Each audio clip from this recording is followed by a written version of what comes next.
And I again just want to expand on the concept and define the concept of participatory budgeting that I really am an advocate for. You know, obviously we've got a lot of neighborhood associations here, and what this really means to me is not just bringing you into the decision process for making an overall budget, but saying, look, every city councillor, there's no way that anyone can know what's going on throughout the whole community. So let's ask what they need within each neighborhood. Let's define what projects they need and how much money that's going to cost, and let's work with them within the neighborhood with certain amounts of lump money so that they can spend it on the projects that they really need within their own neighborhoods. And how would you, maybe others can pick up on this, how would you establish the priorities then for the whole city if you're canvassing all the neighborhoods? How do you decide who gets what now? Well, I think that's the process of public consultation, that we have to engage the neighborhoods through the neighborhood associations. I was at the South End Community Association recently. They have an outstanding community plan. They're a model of how to put together a plan and establish priorities. They have 100 action items in that plan, all of which are measurable and can be specifically tracked and progress made. Like it's wonderful. And the entire development of their community could be modeled for Nanaimo.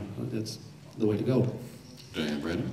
I was in Brazil a few years back, and I attended a participatory budgeting session in a region just south of Sao Paulo.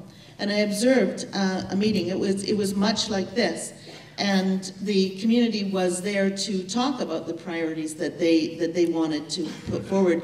In terms of how you make it fair and set your priorities as a city, that began with the council itself, and it had budgets for each region and processes where the region would have access to a certain amount of funds, and those regions would define their own priorities, and they would have the authority then to make that happen. Something like what Trent described. Absolutely. Yeah, exactly. There's a budget for each community. Yes.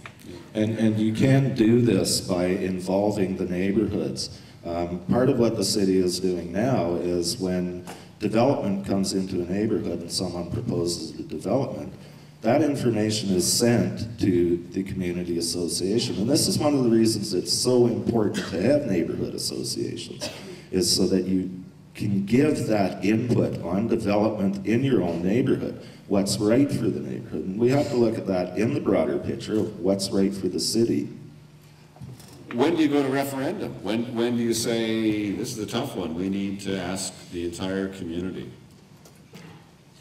Or another mechanism for approving these things? Well, just speaking to the previous topic, if I may, just departmentalization of our budget process. And so we have multiple departments: police and protective services, legislative services, parks and recreation, and so on. And it's absolutely imperative to me. We have a $150 million+ budget. And for the life of me, I think that we can find some areas of reductions that we are not going to impact levels of service and or cutbacks. There's things called attrition. There's things called planning for the future, so that we have the ability to be sustainable in our actions and how we move things forward. The alternate approval process, referendums, when do we go to these types of processes? Well, of course, the Sports and Entertainment Center, a new annex, a new office. And I take it there was not a referendum on the new annex from what I'm hearing. But should there be? Why should there be on the new annex? Why should you have a referendum on that? Well, I think the annex for me has got to be one of those planned spending capital priorities.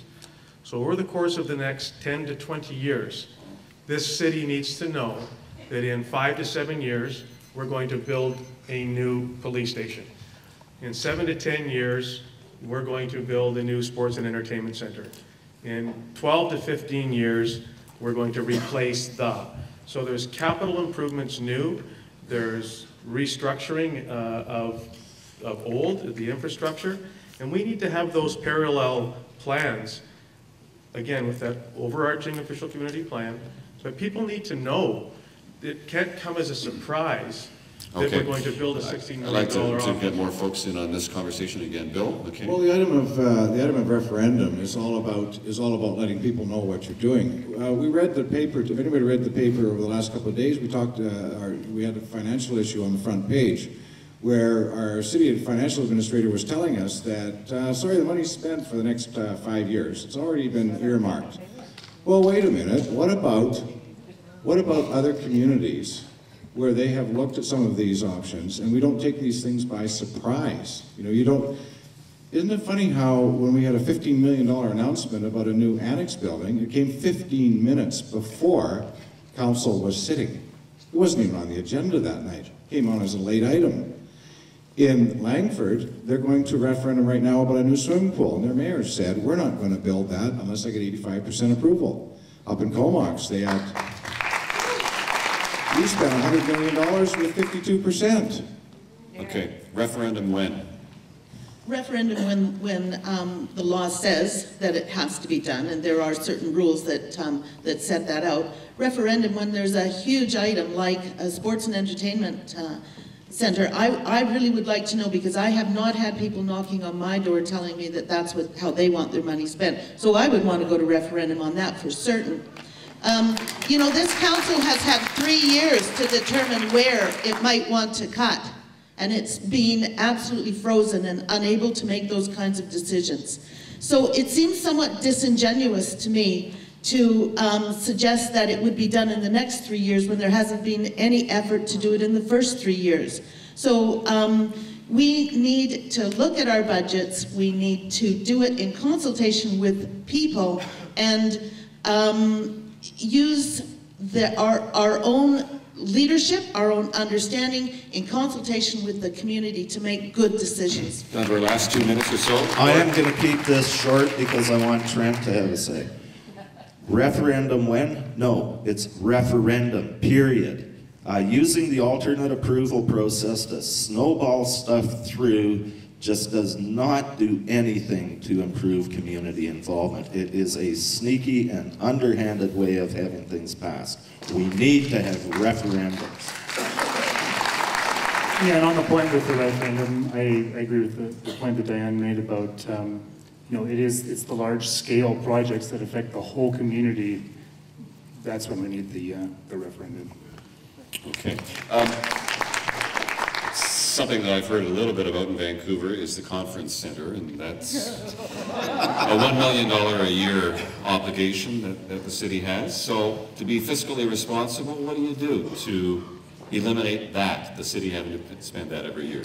Well, we have spent that money. That money has been invested, and we have that as an asset. And it's, what we have to do is make the most efficient use of it. But it's costing $1 million a year. It is costing us $1 million To sustain it, right? to sustain it. Okay, so what do you do to get what do rid we of have to do? We have to attract people to our community. We have to give them a reason to want to be here. And if we can do that, we will get our hotel, we will get the multiplex, and we'll get the foot ferry. But if we don't work with what we've got and attract people, giving away tax breaks before they are part of the deal that is necessary is Okay, I have 1 minute left, so a quick response on this question of the convention center, Absolutely. Well, conference center. 40,000 square feet of office space would have sounded like a good idea to me, that we wouldn't have had to spend $16 million on a new office to relocate members of our workers in that venue, and which would still leave 50% of the venue available for an intended use. Until such time as it appears as though that there is going to be, in fact, a hotel built to complement this. But here it again goes with the iconic things that we have to bring in order to attract people to our community. And I don't know Diane's address, but I'm happy to knock on her door with that sports and entertainment. You have talked to me about it, Bill. We're going to talk economic development next, but a quick thought on the commitment to keep spending $1 million a year. Well, the challenge that the conference center has, we as a community have to support the facility as best we can, or we have to review what we're going to do with that building. What we're doing right now doesn't seem to be working too well. Okay. Just quickly, under 3% occupancy definitely ain't doing us any good. Okay. Diane? on the $1 million. We need to sit down with the other hotels in Nanaimo, the ones that can use the conference center, and figure out ways to collaborate with them. I know that the Coast Hotel would dearly love to be able to use the kitchen, but we don't have that capacity at this time. So if we can collaborate with the other hotels, they'll free up some of their rooms so that we can actually put bums in those seats. I've run out of time, but Trent, a final word from Sure, you. and how about, in the meantime, while we try and work towards full occupancy, we, create part of the facility for a better arts facility, or we work with VIU to create a downtown campus. We're going to leave it at that. Thank you very much for the suggestions, and thank you to the panel discussing financial accountability. Thank you.